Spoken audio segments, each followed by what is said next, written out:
Drivers, start your engines.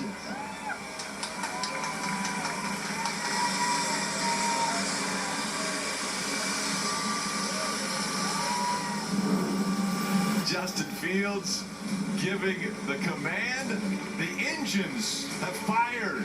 The fans on their feet, ready for racing in the streets of Chicago. Road, very short and almost a U-turn down there that the driver will be doing before they come onto Columbus Drive and make the hard left-hand turn onto Balboa once again. Then they go over the bridge and then it's downhill braking into turn 7. Downhill braking and now into this area where there's just no room for error.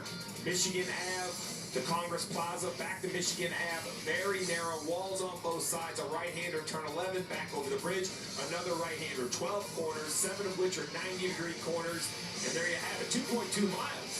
Seems so simple right here on the map, right? Yeah, there's something that's unique to this Congress loop and then back on Michigan. So now that the field's aligned and the tire decision's been made, you'll see the whole field come down pit road, which will be a great time for the fans at home to see exactly how they pit off this final corner. And this is kind of the practice pit road speed.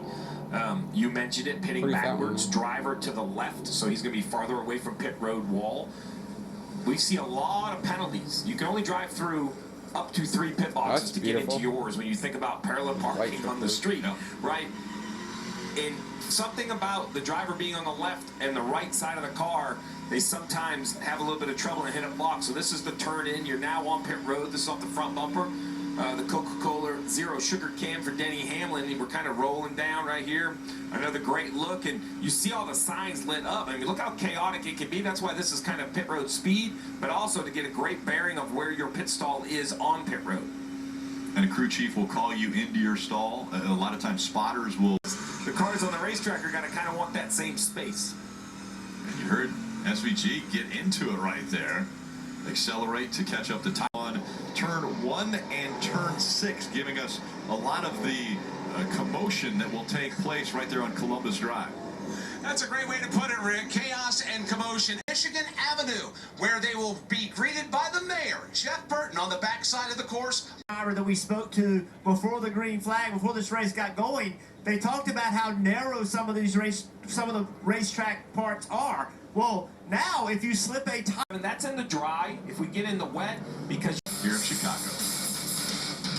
Start with, but then you add the element that you've got puddles at some parts of the track, wet conditions. I don't know these drivers understand exactly what they're getting ready to get into, to be quite honest. I agree, and just think about it. Even with all of this water and all the stuff that's going on throughout the last 24 hours, there's a lot of grooves and a lot of different types of surfaces. It's Toyota, Chevy, Ford, Chevy, Ford, different kind of about like the that. surface itself. They are lined up everywhere you can kind of get. Here they come into turn 11. Honor and is making history as NASCAR is racing in the streets of Chicago down the front stretch. They come for the first time.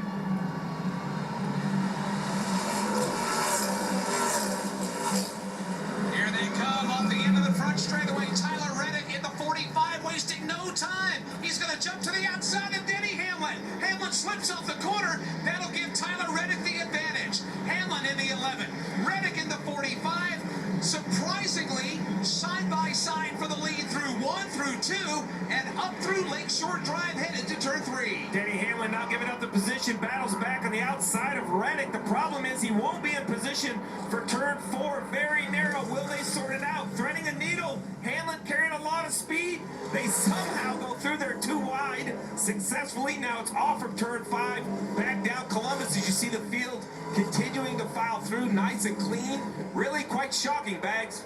It is, and I'm surprised that Tyler Reddick was so aggressive on the initial start, but that aggressiveness has paid off. Here they come into the braking zone. They're going all the way down to first gear. Change for third. You see Christopher Bell in the 20. He'll slide off the corner for a while, and that will open the line for Shane Van Gissenberg, and right now in 7. Yeah, we see Eric Albaroli. He's turned around, coming out of turn number 5. We'll see if he can get it going the right direction here. Well, and we're winding them up here in 6. You got Eric Jones involved, Brad Keselowski's involved, Noah Gregson's into the tire pack. Gregson's going to back it up, but Eric Jones and Brad Keselowski are wedged together now in 6. Here's Brad. He'll back it up. Wait for Eric Jones to do the same. And as they came to grief in 6, now they will part peaceably and resume their driving activities.